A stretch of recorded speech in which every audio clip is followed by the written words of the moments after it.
Big ಬಾಸ್ಗೆ warning ಕೊಟ್ಟವರು, big ಬಾಸ್ನ ಎದುರು ಹಾಕೊಂಡಂತ ಕಂಟೆಸ್ಟೆಂಟ್ಗಳು ಯಾರು ಇರಲಿಲ್ಲ. ನಾನು ತಲೆ ಕೆಡಿಸ್ಕೊಂಡ್ರೆ ಇಲ್ಲಿಗೆನೆ ನಾನು ಹೆಲಿಕಾಪ್ಟರ್ನ ಕರೆಸಬಲ್ಲೆ.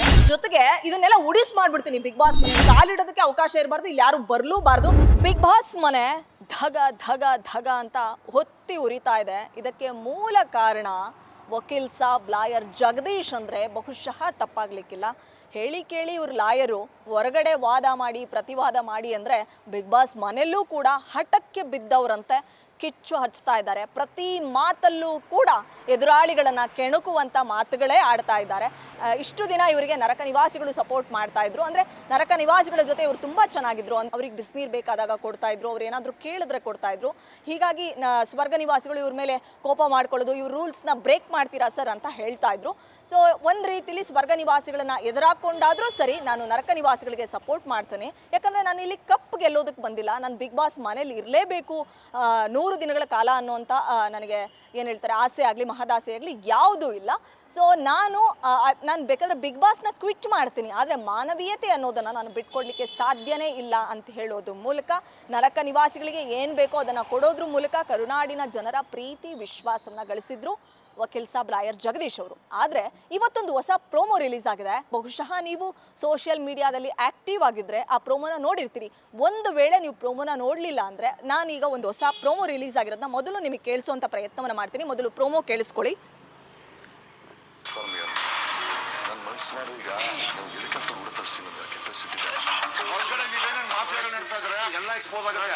I shake the governments. ಈ ಡೋರ್ನ ಉಡಾಯಿಸ್ಬಿಡ್ತೀನಿ. ನಮಗೆ ಪ್ರೋಗ್ರಾಮ್ ಹಾಳು ಮಾಡಿಲ್ಲ, ನನ್ನ ಹೆಸರು ಬೆಳೆಡು ಯಾವನು ಕಾಲಿಡಬಾರ್ದು. Because I am going to expose you. ನಮ್ಮನ್ನು ಎದುರಾಕೊಂಡು ಕರ್ನಾಟಕದಲ್ಲಿ ಬಿಗ್ ಬಾಸ್ ಓಡಿಸ್ತೀರಾ?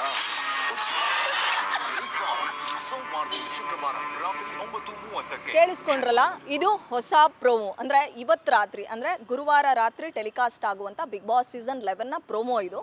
ಇವತ್ತು ಬಿಗ್ ಬಾಸ್ ಮನೆ ಯಾವ ರೀತಿ ಇರುತ್ತೆ ಅನ್ನೋದು ಒಂದು ಅಂದಾಜು ಸಿಕ್ಕಿರುತ್ತೆ ಇದನ್ನು ಕೇಳಿಸ್ಕೊಂಡ್ಮೇಲೆ. ಅಲ್ಲ ರೀ, ಬಿಗ್ ಬಾಸ್ ಸೀಸನ್ ಶುರುವಾಗಿ 10 ವರ್ಷಗಳ ಕರೀತು, ಇದು 11ನೇ ವರ್ಷ ಅಂದರೆ 11ನೇ ಸೀಸನ್ನು. ಈ 11 ವರ್ಷಗಳ ಇತಿಹಾಸದಲ್ಲಿ ಬಿಗ್ ಬಾಸ್ಗೆ ವಾರ್ನಿಂಗ್ ಕೊಟ್ಟವರು, ಬಿಗ್ ಬಾಸ್ನ ಎದುರು ಹಾಕ್ಕೊಂಡಂಥ ಕಂಟೆಸ್ಟೆಂಟ್ಗಳು ಯಾರೂ ಇರಲಿಲ್ಲ. ಅಂದರೆ ನಮ್ಮನ್ನು ಎದುರು ಹಾಕ್ಕೊಂಡು ನೀವು ಬಿಗ್ ಬಾಸ್ ನಡೆಸ್ತೀರಾ? ನಾನು ತಲೆ ಕೆಡಿಸ್ಕೊಂಡ್ರೆ ಇಲ್ಲಿಗೆ ನಾನು ಹೆಲಿಕಾಪ್ಟರ್ನ ಕರೆಸಬಲ್ಲೆ, ಹೆಲಿಕಾಪ್ಟರ್ನ ತಂದು ನಿಲ್ಲಿಸ್ತೀನಿ, ಮತ್ತು ಇದನ್ನೆಲ್ಲ ಉಡೀಸ್ ಮಾಡಿಬಿಡ್ತೀನಿ ಬಿಗ್ ಬಾಸ್ ಮನೆಯೇ. ನಿಮ್ಮ ಫೇಸ್ ಏನು, ಇಲ್ಲಿ ಏನೇನು ನಡೆಯುತ್ತೆ ಅನ್ನೋದನ್ನು ನಾನೇ ಎಲ್ಲ ತೋರಿಸ್ಬಿಡ್ತೀನಿ ಜಗತ್ತಿಗೆ ಅನ್ನೋ ರೀತಿಯಲ್ಲಿ ಅವರು ಮಾತನಾಡಿರ್ತಕ್ಕಂಥದ್ದು.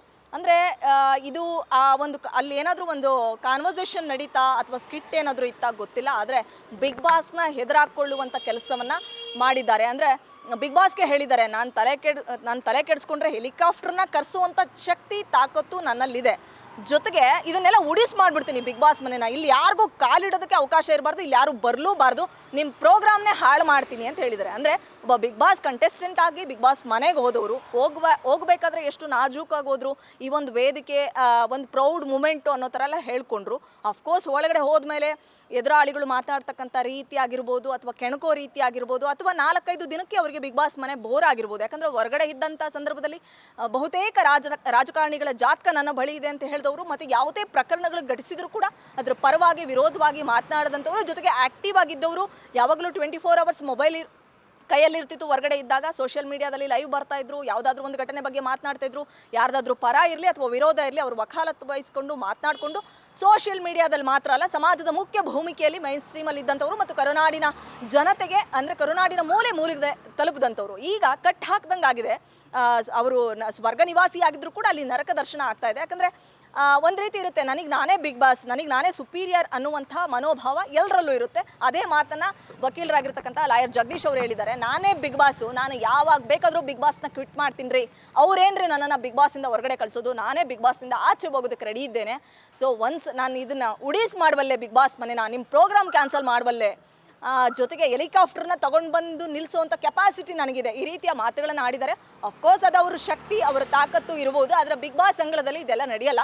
ಅಷ್ಟಕ್ಕೂ ಈ ವಾರದ ನಾಮಿನೇಷನ್ಗೆ ಇನ್ನೇನು 2 ದಿನ ಬ್ಯಾಲೆನ್ಸ್ ಇದೆ. ಸಾಟರ್ಡೆ ಸಂಡೇ ಬಂದರೆ ಕಿಚ್ಚ ಸುದೀಪ್ ಅವರು ವಾರದ ಕಥೆನ ತೊಗೊಂಡು ಬಂದು ಯಾರು ಎಲಿಮಿನೇಟ್ ಆಗ್ತಾರೆ ಅನ್ನುವಂಥದ್ದಕ್ಕೆ ನಮಗೆ ಈ ವೀಕೆಂಡ್ ಉತ್ತರ ಸಿಗುತ್ತೆ. ಸದ್ಯ ವಕೀಲ್ ಸಾಬ್ ಲಾಯರ್ ಜಗದೀಶ್ ಅವರು ಆಡ್ತಕ್ಕಂಥ ರೀತಿ ಆಗಿರ್ಬೋದು, ಮಾತನಾಡ್ತಕ್ಕಂಥ ರೀತಿ, ಅವರೊಬ್ಬರಿಂದ ಮನೆಯಲ್ಲಿ ನೆಮ್ಮದಿನೇ ಇಲ್ಲ ಅನ್ನುವಂಥ ಮಾತುಗಳನ್ನು ನಾವು ಹೇಳ್ತಾ ಇಲ್ಲ, ಅಲ್ಲಿರ್ತಕ್ಕಂಥ ಕಂಟೆಸ್ಟೆಂಟೇ ಹೇಳ್ತಾ ಇದ್ದಾರೆ. ಅಂದರೆ ಕೂಲಾಗಿ ನಾವು ಯಾವುದೇ ಒಂದು ಕಾಂಪಿಟೇಷನ್ ಅಂದರೆ ಒಳಗಡೆ ಯಾವುದೇ ಸ್ಕಿಟ್ ಮಾಡ್ಲಿಕ್ಕೆ ಸಾಧ್ಯ ಆಗ್ತಾ ಇಲ್ಲ. ಇವರು ಸ್ವರ್ಗ ನಿವಾಸಿ ಆಗಿದ್ರು ಕೂಡ ಇಲ್ಲಿ ನಡೀತಕ್ಕಂಥದ್ದನ್ನು ಮತ್ತು ಇಲ್ಲಿ ಮೀಟಿಂಗ್ ಮಾಡಿ ಯಾವುದಾದ್ರೂ ಒಂದು ಡಿಸಿಷನ್ನ ತಗೊಂಡ್ರೆ ಅದನ್ನು ತಗೊಂಡೋಗಿ ನರ್ಕ ನಿವಾಸಿಗೆ ಹೇಳುವಂಥ ಕೆಲಸವನ್ನು ಮಾಡ್ತಾ ಇದ್ದಾರೆ ಅನ್ನುವಂಥದ್ದು ಸ್ವರ್ಗ ನಿವಾಸಿಗಳ ಆರೋಪ. ಅಷ್ಟಕ್ಕೂ ಇವತ್ತು ಅವ್ರು ಏನು ಹೇಳಿದ್ದಾರೆ, ಬಿಗ್ ಬಾಸ್ನ ಉಡೀಸ್ ಮಾಡಬಲ್ಲೆ, ಇದನ್ನೆಲ್ಲ ಕಿತ್ತಾಕಬಲ್ಲೆ, ಪ್ರೋಗ್ರಾಮ್ನ ಕ್ಯಾನ್ಸಲ್ ಮಾಡಿಸ್ಬಲ್ಲೆ, ಇಲ್ಲಿಗೆ ಯಾರು ಬರ್ಲಿಕ್ಕಾಗಬಾರ್ದು, ಹಂಗೆ ಮಾಡ್ತೀನಿ ಹಿಂಗೆ ಮಾಡ್ತೀನಿ ಅನ್ನುವಂಥದ್ದನ್ನು ಒಂದು ರೀತಿಯಲ್ಲಿ ಧಮಕಿ ಹಾಕುವಂಥ ಕೆಲಸ ಆಗಿದೆ. ಈ ವೀಕೆಂಡ್ನಲ್ಲಿ ಕಿಚ್ಚ ಯಾವ ರೀತಿ ಕ್ಲಾಸ್ ತೆಗೆದುಕೊಳ್ತಾರೆ, ಯಾರದ್ದು ತಪ್ಪು ಯಾರದ್ದು ಸರಿ, ಅಷ್ಟಕ್ಕೂ ಯಾಕೆ ಈ ರೀತಿ ಆಡ್ತಾ ಇದ್ದಾರೆ ವಕೀಲರಾಗಿರ್ತಕ್ಕಂಥ ಲಾಯರ್ ಜಗದೀಶ್ ಅವರು ಗೊತ್ತಿಲ್ಲ. ಅಟೆನ್ಷನ್ ಸೀಕಿಗೆ ಆಡ್ತಾ ಇದ್ದಾರೋ ಅಥವಾ ಕಪ್ ಗೆಲ್ಲಬೇಕು ಅನ್ನೋಂಥದ್ದು ಉದ್ದೇಶನೇ ಇಲ್ಲ. ಬಿಗ್ ಬಾಸ್ ನಾನು ಯಾವಾಗ ಬೇಕಾದರೂ ಟ್ವೀಟ್ ಮಾಡ್ತೀನಿ, ಬಿಗ್ ಬಾಸ್ ನೆಸಸರಿ ಇಲ್ಲ, ಈ ರೀತಿ ಎಲ್ಲ ಹೇಳ್ತಾ ಇದ್ದಾರೆ. ಜೊತೆಗೆ ಧನ್ರಾಜ್ಗೆ ಹೇಳ್ತಕ್ಕಂಥದ್ದು ಅಂದರೆ ಎಷ್ಟು ಉದ್ದ ಇದ್ದಾನೆ, ಎಷ್ಟು ಮಾತಾಡ್ತಾನೆ, ನನಗೆ ಆವಾಜ್ ಆಗ್ತಾನೆ ಅಂತ ಹೇಳ್ಬಿಟ್ಟು ಅವ್ರ ಮೇಲೆ ಮುಗಿಬಿದ್ರು, ಅವರನ್ನು ರೊಚ್ಚಿಗೇಳಿಸುವಂಥ ಕೆಲಸ ಆಯಿತು.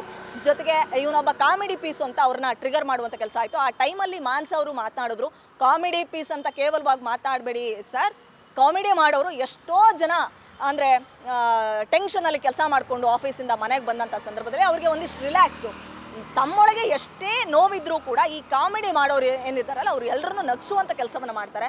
ಕಾಮಿಡಿ ಪೀಸ್ಗಳು ಅಂತ ಹೇಳ್ಬಿಟ್ಟು ಧನ್ರಾಜ್ನ ಕೀಳಾಗಿ ನೋಡೋದು ಅಥವಾ ಕೇವಲವಾಗಿ ನೋಡುವಂಥ ಕೆಲಸವನ್ನು ಮಾಡಬೇಡಿ ಅಂದಿದ್ದಕ್ಕೆ ಅಲ್ಲಿ ವಾದ ವಿವಾದ ಆಯಿತು. ಅವ್ರ ಮೇಲೆ ಇವರು ವಿರುದ್ಧ ಅವ್ರು ಮಾತಾಡಿದ್ರು, ಅವ್ರ ವಿರುದ್ಧ ಇವ್ರು ಮಾತಾಡಿದ್ರು. ಆ ಟೈಮಲ್ಲಿ ಹೋಗಲ್ಲೋ ಅನ್ನುವಂಥದ್ದನ್ನು ಮೊದಲು ಮಾತಾಡಿದ್ದು ಮಾನಸ. ಅವ್ರು ಯಾವಾಗ ಹೋಗಲ್ಲೋ ಅಂತಂದ್ರು, ಇವರು ಹೋಗಲ್ಲೇ ಅಂತಂದರು.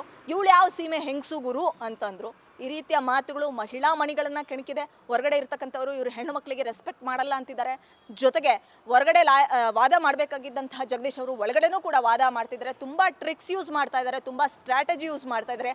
ಯಾವಾಗಲೂ ಯಾವುದಾದ್ರೂ ಒಂದು ವಿಷಯಕ್ಕೆ ಕೆಣಕ್ಕೊಂಡು ಕಾಲು ಕೆರ್ಕೊಂಡು ಜಗಳಕ್ಕೆ ಹೋಗ್ತಾ ಇದ್ದಾರೆ.